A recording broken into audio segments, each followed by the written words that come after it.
বৃষ্টির লেগে উঠছে না হইলো? হ্যাঁ 6 ইঞ্চি না 4 ইঞ্চি, প্রায় 4 ইঞ্চি আর কি। ওই তো জলের প্ল্যান দাগটা সেভার দেখেন। আর সয়েল গোল্ড দিছেন? শুধু প্ল্যান সেভার, সয়েল গোল্ড, গো ফাঙ্গাস, এই তিনটার উপরই পুরা স্প্রের মাধ্যমে রাখছি ক্ষেত। আর যখন জল নাইমা গেছে 5 দিন জল ছিল এই জায়গাতে, 5 দিন এই কারকল খেতে।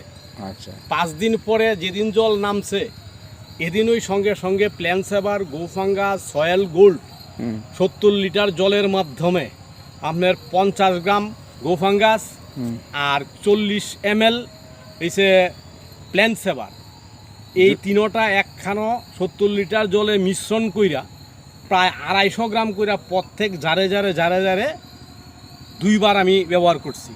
আপনার এখানে কত জায়গা আছে? এখানে 8 ঘন্টা জায়গা আছে। আজকে কতটা ফুল ফুটছে?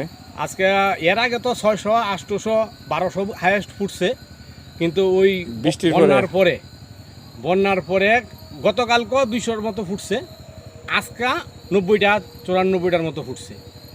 আচ্ছা এই সে ওখানে বাকিটা আপনি কইতে পারবেন, আপনি এটা অভিজ্ঞ লোক, না। আপনি আমার সব কিছু শিখাইছেন, আর আমি হাতে কলমে এটা করতেছি 3 বছর ধইরা।